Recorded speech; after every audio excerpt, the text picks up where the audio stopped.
Mudanças de tática. O novo lote da vacina deve ser usado inteiro em primeira dose, orienta Pazuello. O ministro da Saúde, Eduardo Pazuello, disse nesta sexta-feira 19, o prefeito, que o novo lote de 4,7 milhões de vacinas deve ser usados inteiro na aplicação da primeira dose, ser reservada para a segunda. Segundo o chefe da pasta, a mudança de estratégia na imunização pode ser adotada, pois há garantias de que agora novas doses serão produzidas. No entanto, na quinta-feira 18, o Ministério da Saúde anunciou que precisaria rever a distribuição das vacinas relativas ao mês de fevereiro. A meta era distribuir 11,3 milhões de doses em fevereiro, 9,3 milhões da Coronavac, 2 milhões da vacina Oxford AstraZeneca importada da Índia. No entanto, o Butantan anunciou que só conseguiria fornecer 2,7 milhões de doses. O Instituto afirmou que entregará 3,4 milhões de novas doses a partir da próxima terça-feira, 23. No momento, várias cidades brasileiras e algumas capitais estão com o processo de imunização interrompido ou restringido.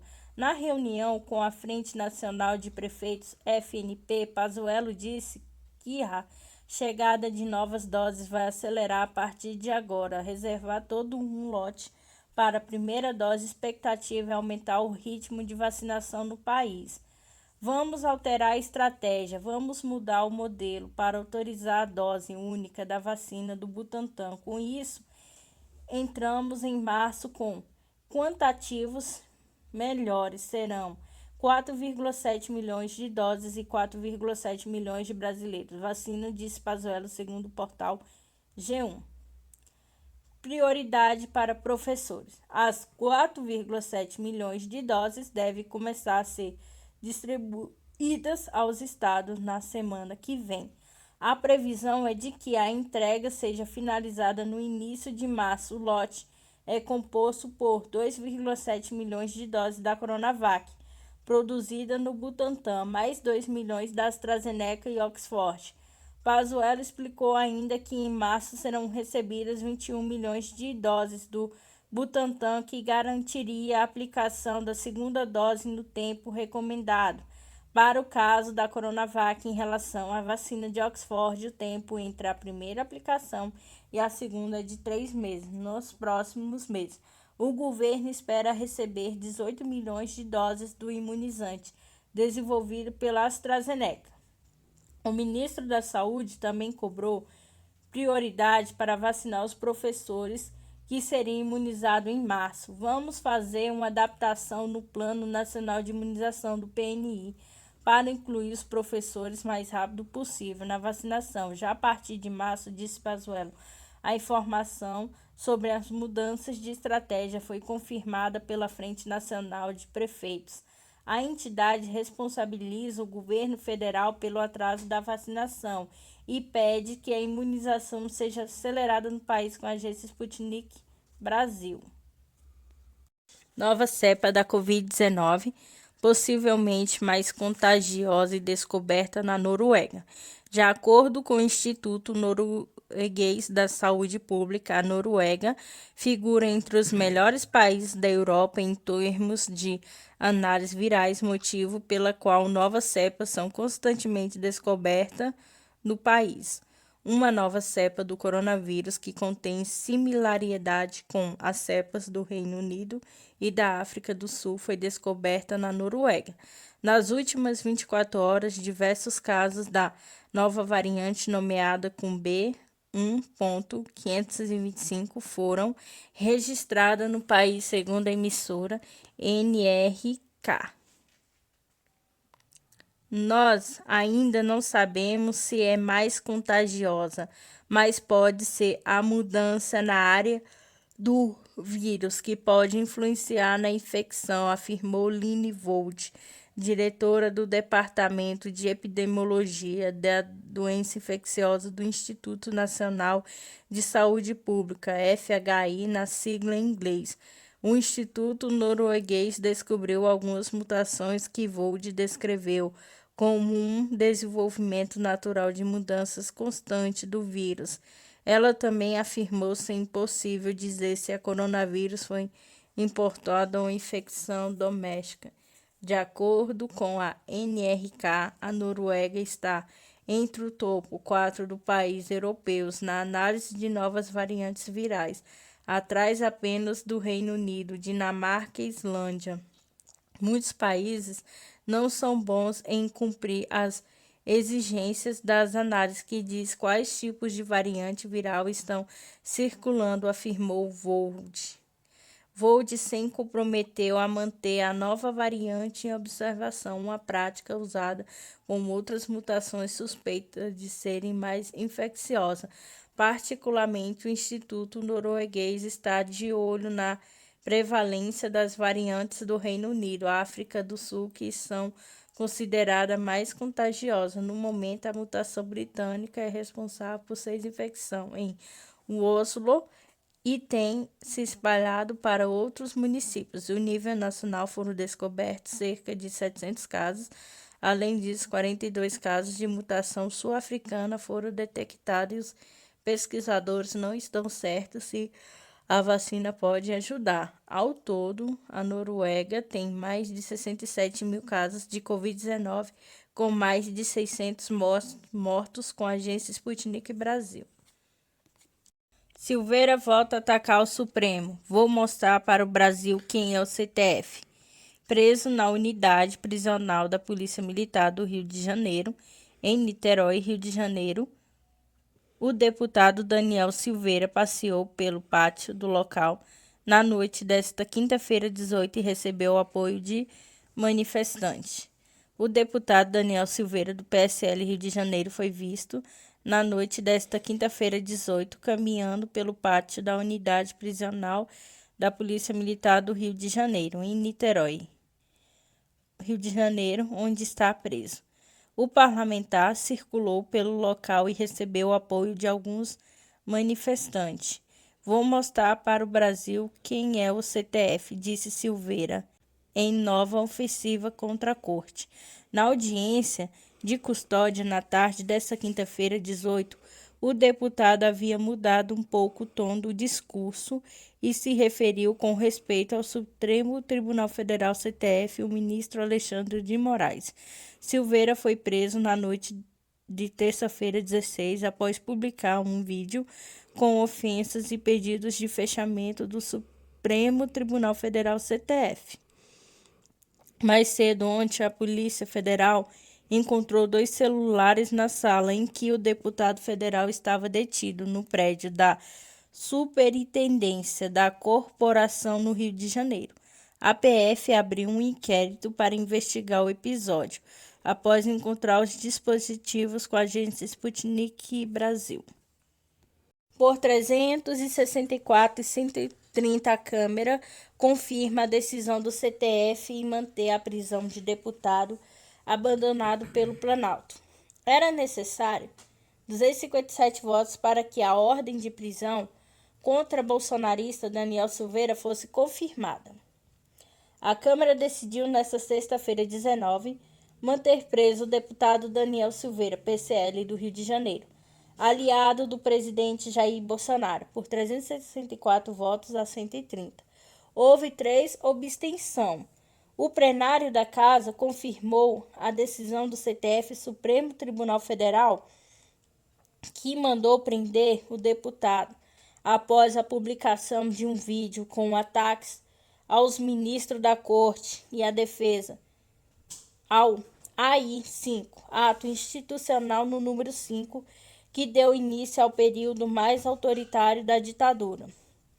A Constituição prevê que, o caso um deputado seja preso, caberá à Câmara analisar a acusação, os argumentos do Supremo e então avaliar se a medida será ou não mantida. A palavra final, portanto, é dos próprios deputados. Eram necessários 257 votos para confirmar a ordem de prisão que partiu do ministro Alexandre de Moraes do CTF na noite de terça, 16, e foi mantida no dia seguinte por unanimidade pelos 11 ministros do plenário da Corte.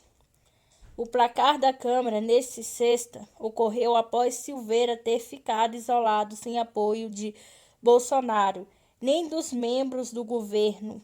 O presidente evitou manifestações públicas nos últimos dias em defesa do aliado.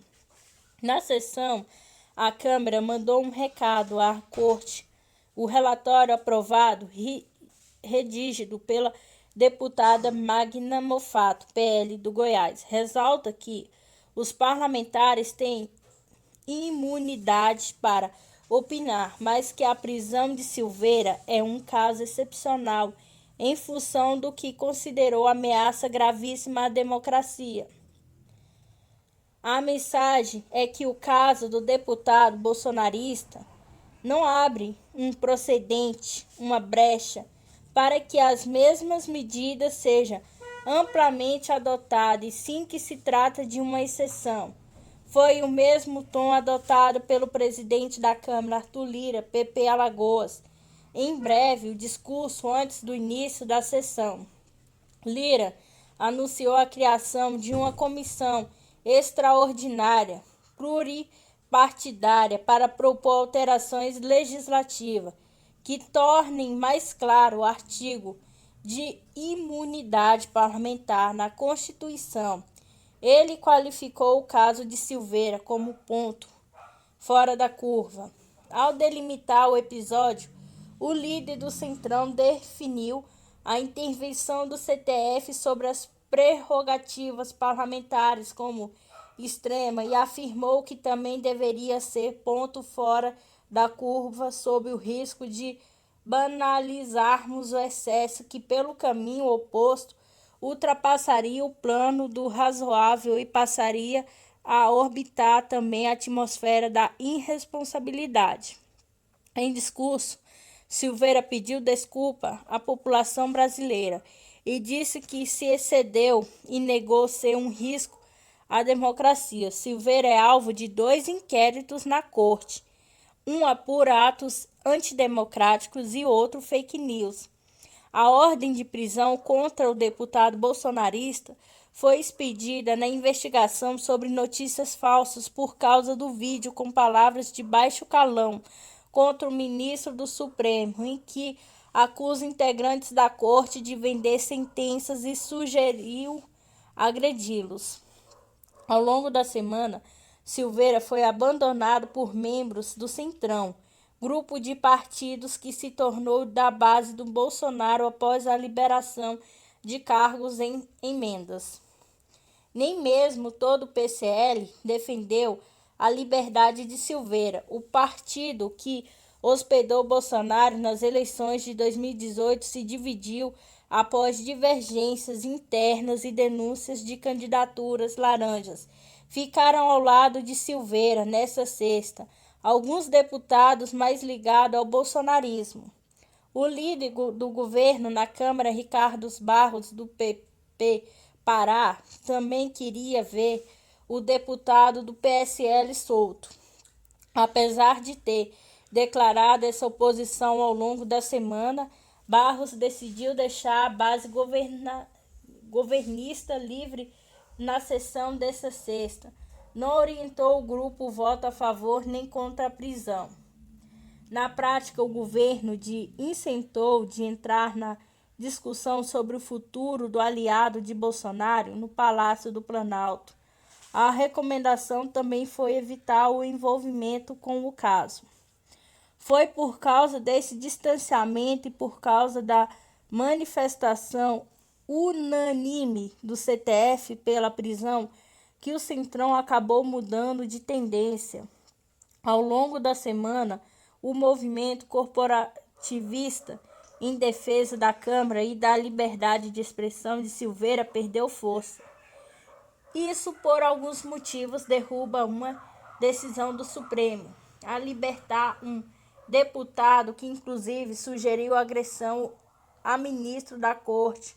Poderia abrir uma crise institucional. Silveira é um político defensor da antipolítica e não é membro do Centrão. e ficou a percepção que a prisão dele foi uma medida fora da curva, um episódio isolado pela Constituição congressista. Não pode ser preso apenas em caso de flagrante de crime inafiançável.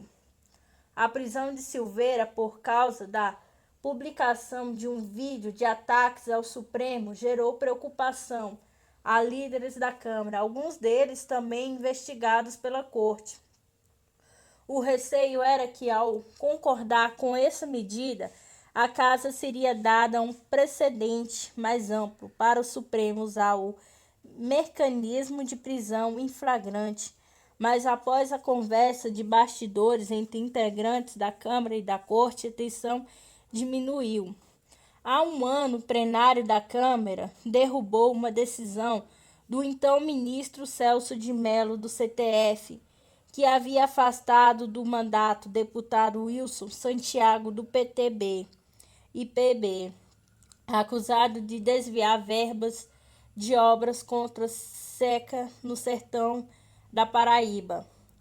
À época, o argumento dos parlamentares era de que uma decisão como de Celso de Mello abriria um perigoso precedente. Segundo eles, não haveria impunidade, já que as acusações contra Santiago seriam analisadas pelo Conselho de Ética da Câmara. Apesar disso, até hoje, mais de um ano depois, o caso de Santiago está parado no estaca zero, na mesa da Casa, aguardando a deliberação sobre o arquivamento ou envio ao Conselho. Durante a sessão que confirmou a prisão de Silveira, nessa sexta, um pequeno grupo de manifestantes foram para a frente do Congresso pedir a liberdade do bolsonarista e criticar a decisão do Supremo. A votação foi conduzida por Lira, que venceu a disputa pela presidência da Câmara com o apoio de Bolsonaro e articulação de membros do governo. Lira permitiu que os deputados de ambos lados a favor contra a prisão se manifestassem, mas um pouco antes da confirmação da prisão do presidente da Câmara, afirmou que a partir de agora as críticas e discussões do plenário não poderão ser exaltadas. A partir de hoje, sexta, esta mesa será rigorosíssima, com qualquer tipo de adjetivação inadequada no plenário dessa casa doa em quem doer, declarou com a Folha Expresso. China toma dianteira em testes de moeda digital e pode comprometer a hegemonia do dólar. Cidades chinesas começaram a testar o novo yuan digital, distribuindo envelopes vermelhos cheios de dinheiro eletrônico no valor de 200 ienes, equivalente a $31 cada, para dar boas-vindas ao Ano Novo Chinês. Os testes em andamento em algumas cidades da China, como seu yuan, no início deste mês, pode servir de modelo nas instituições de padrões técnicos para moedas digitais ao redor do globo. Para desafiar a hegemonia do dólar no comércio mundial, isto também pode representar uma ameaça para aqueles que temem um maior controle estatal sobre as finanças individuais, de acordo com a reportagem do Financial Times. Com a criação de um novo sistema doméstico estatal de pagamento eletrônico que a China planeja ter pronto em tempo para os Jogos Olímpicos de 2020, Pequim tem planos ambiciosos de usar yuan também para acordos internacionais, inclusive com alternativa para o dólar americano. Nosso objetivo maior é desafiar a hegemonia do dólar americano nos acordos comerciais internacionais, disse o diretor de um banco estatal chinês não identificado, mas o progresso nesse sentido será apenas gradual, admitiu o banqueiro. Ferramenta potencial de controle do Estado. O artigo detalha que o impulso da China na direção de uma moeda digital reconhecida e regulamentada pelo Banco Popular Chinês difere de projetos semelhantes de outros países, pois seus objetivos incluem fortalecer o controle do Partido Comunista sobre a sociedade e a economia, com tecnologia parcialmente projetada para reforçar estado de vigilância. Embora o yuan difira por princípios das criptomoedas não reconhecida pelo Estado, como o Bitcoin, que, diga-se de passagem, continua registrando alta recorde semana após semana. O jornal não esclareceu como a moeda eletrônica chinesa seria diferente das dezenas de outras moedas eletrônicas em uso por outros países regulamentados por seus bancos centrais.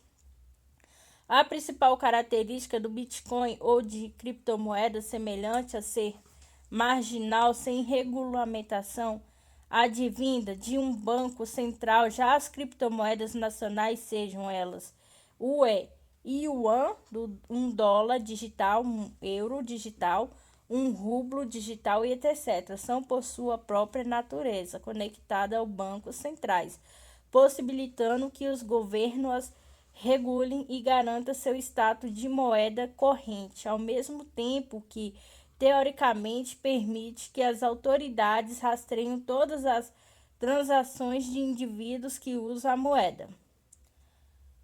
Anonimato controlado. Emily Jean, pesquisadora do Centro por uma Nova Segurança na América, um bunker de pensadores como sede de Washington, disse que ao jornal que se o Banco Popular Chinês puder lançar o yuan digital com sucesso, isso de fato seria uma ferramenta crucial para controle doméstico.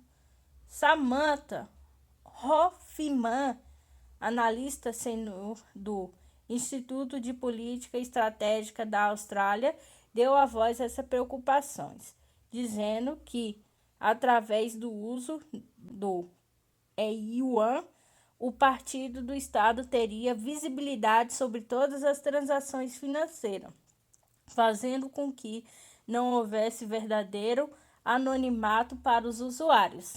As críticas de Jean e Hoffman não são revelantes apenas para a China. Líderes governamentais e empresariais na reunião grande realização do Fórum Econômico Mundial no ano passado chegam a propor, entre outras coisas, um fortalecimento dramático do sistema de pagamento eletrônico para reduzir o uso de dinheiro em espécie.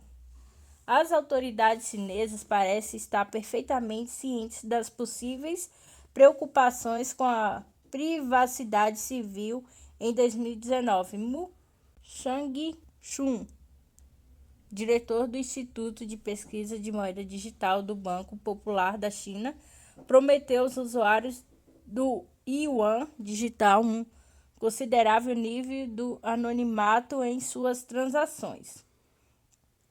Mas, ao mesmo tempo, manteremos o equilíbrio entre o anonimato controlável e o combate de lavagem de dinheiro ao financiamento de terrorismo e também as questões fiscais, jogos de azar online e quaisquer atividade criminosa eletrônica, declarou esse um equilíbrio que devemos manter. Esse é o nosso objetivo. Não buscamos o controle total das informações da população em geral, ressaltou Mu com agência Sputnik Brasil. É o oficial Estados Unidos de volta ao Clube do Clima de Paris.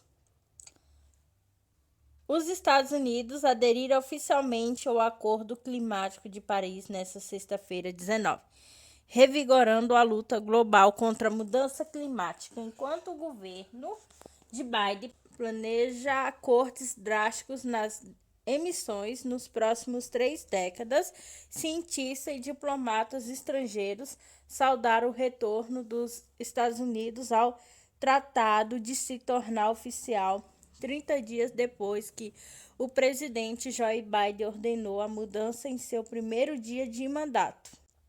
Como quase 200 países assinaram o Pacto de 2015 para evitar mudanças climáticas catastróficas, os Estados Unidos foram unidos países a sair. O ex-presidente Donald Trump deu o passo alegando que a ação climática custaria muito caro. O enviado climático dos Estados Unidos, John Kerry, participará de eventos virtuais nesta sexta-feira para marcar a reentrada dos Estados Unidos, incluindo aparições com os embaixadores do Reino Unido, Itália, secretário-geral da ONU, Antônio Guterres, enviado para as ambições climáticas da ONU, Michael Bloomberg. Biden prometeu traçar um caminho rumo às emissões de carbono até 2050. Cientistas disseram que essa meta está alinhada com o que é necessário ao mesmo tempo, em que enfatiza que as emissões globais precisam cair pela metade até 2030 para evitar os impactos mais devastadores do planeta em aquecimento. Kerry, juntamente com a consultora da clima doméstico de Biden, Gina McCarthy, estão elaborando novas regulamentações e incentivos com o objetivo de acelerar a implantação de energia limpa e transição dos combustíveis e fósseis. Essas medidas formaram o espinhal dorsal do próximo meta de redução de emissão de Washington ou contribuição determinada nacionalmente a ser anunciada antes da cúpula dos líderes globais do clima, da qual Biden será anfitrião em 22 de abril. A próxima Conferência Climática da ONU será em novembro, em Glasgow. Biden também assinou mais de uma dúzia de ordens executivas relacionadas a mudanças climáticas, mobilizou todas as agências federais aqui para ajudar a moldar a resposta do governo. Apesar do entusiasmo com o retorno dos Estados Unidos às negociações globais, os negociadores do clima dizem que o caminho a seguir não será fácil. As metas climáticas de Biden enfrentam desafios políticos nos Estados Unidos, a oposição da empresa de combustíveis fósseis e alguma preocupação entre os líderes estrangeiros sobre a virada dos Estados Unidos na política climática. Há muito o que fazer, mas a esperança de Paris está viva e forte, disse Rachel Cleitos, diretora de políticas da Union of Concerned Cientista com a agência Reuters. A LERJ autoriza a entrada de animais em unidades de saúde.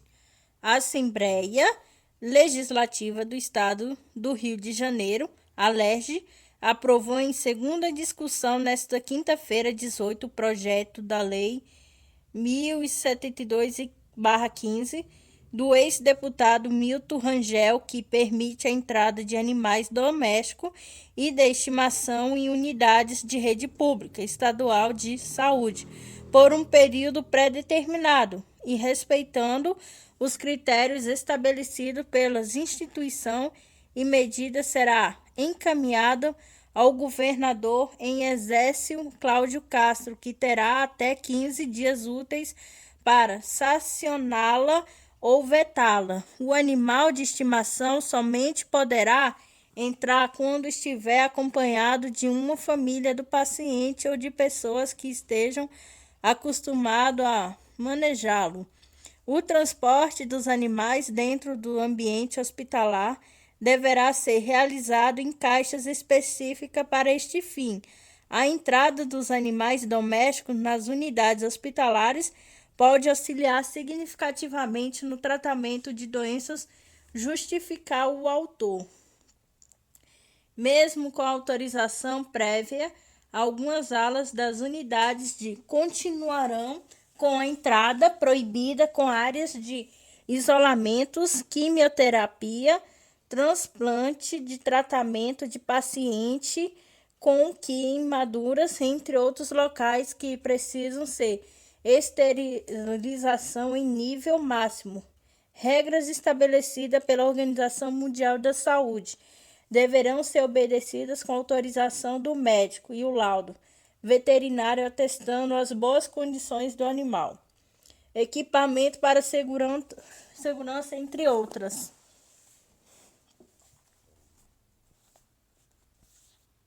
Ministro de Minas, Energia indica Joaquim Silva e Luna como novo presidente da Petrobras. Joaquim Silva e Luna é o atual presidente da Hidroelétrica de Itaipu.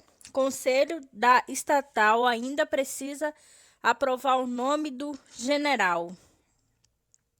O governo federal anunciou no início da noite desta sexta-feira 19 que vai trocar o presidente da Petrobras. Em nota, o Ministério de Minas e Energia anunciou que decidiu indicar o senhor Joaquim Silva Luna para uma nova missão como conselheiro de administração do presidente da Petrobras, após encerrado o ciclo superior e os 2 anos do atual presidente, senhor Roberto Castelo Branco Silva e Luna, general, atualmente é o presidente de Itaipu.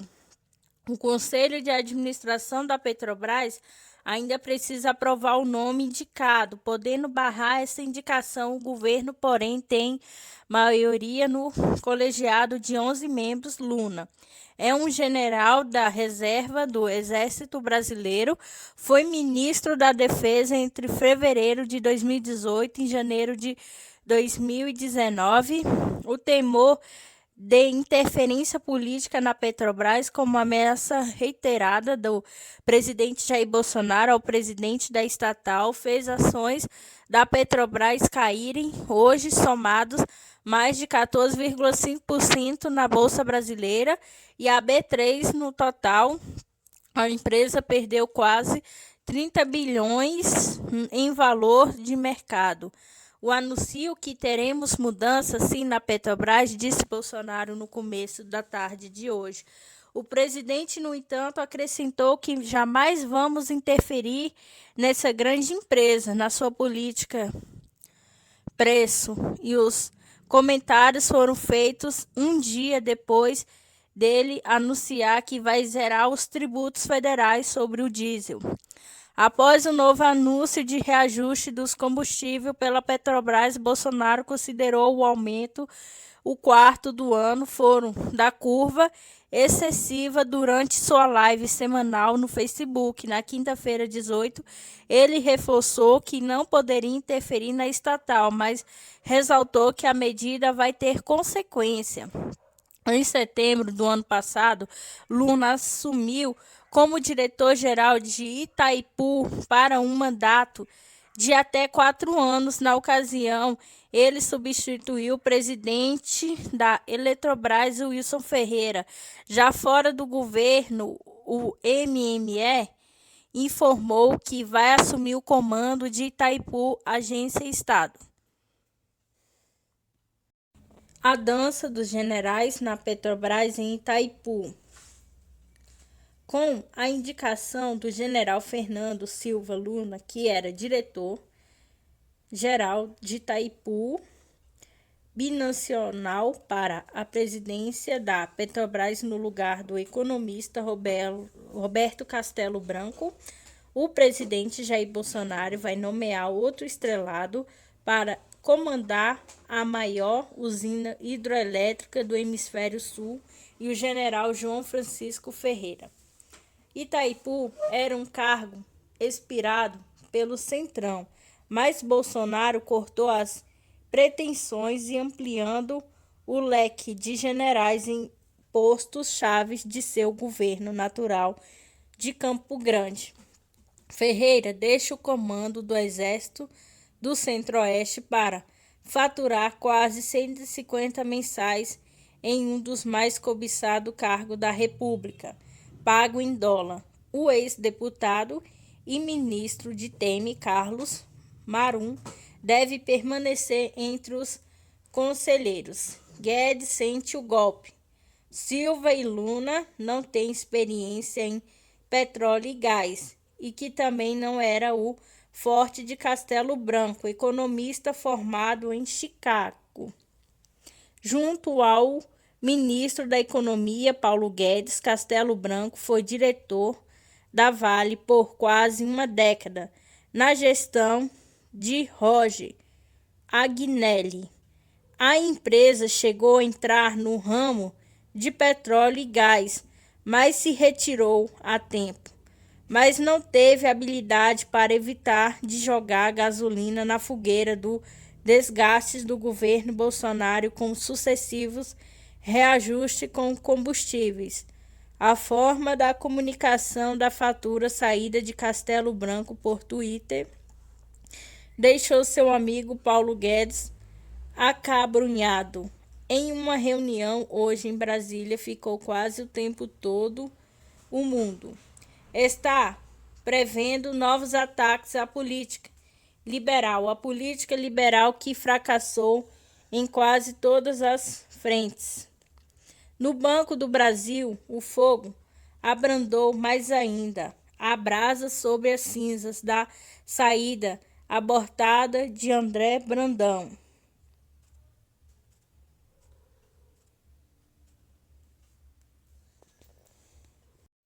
Brasil ultrapassa a marca de 10 milhões de casos de Covid.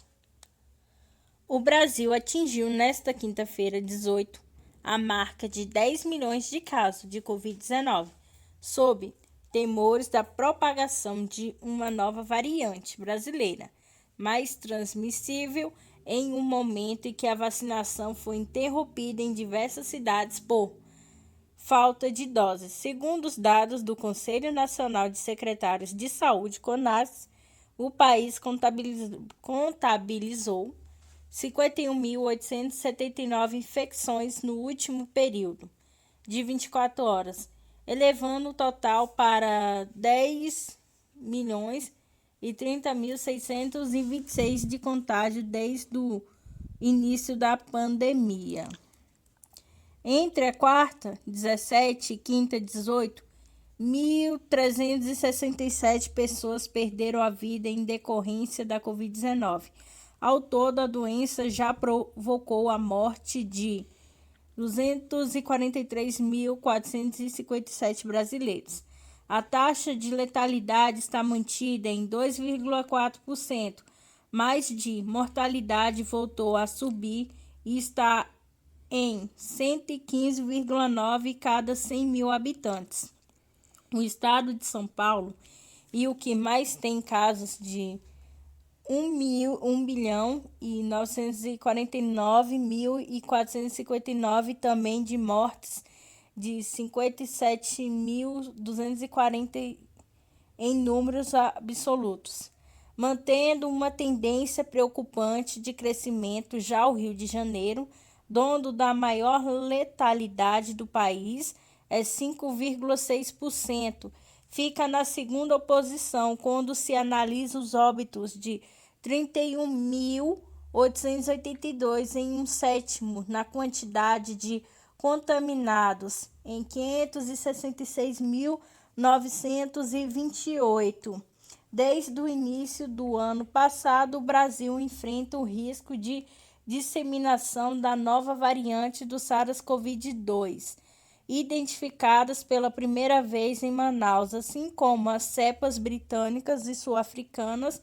Essa mutação é considerada mais transmissível, o que ocasionou o colapso do sistema de saúde da capital do Amazonas, que soma 10.286 mortes e 301.636 contágios.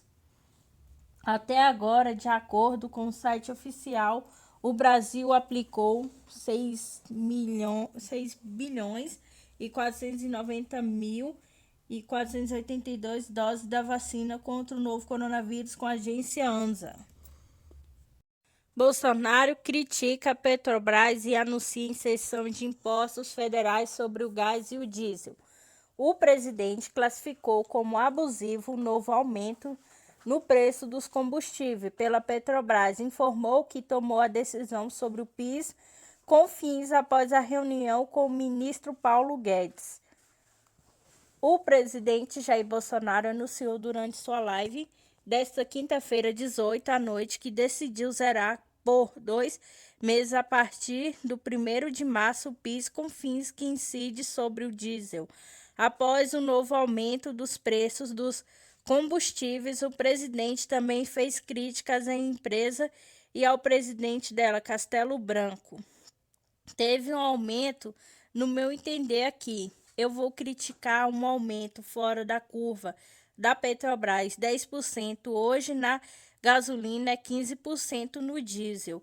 E o quarto reajuste do ano, a bronca vem sempre para cima de mim. Só que a Petrobras tem autonomia, afirmou. Os dois novos reajustes nos preços da gasolina e do diesel, citado pelo presidente, foram anunciados pela Petrobras nesta quinta-feira, 18.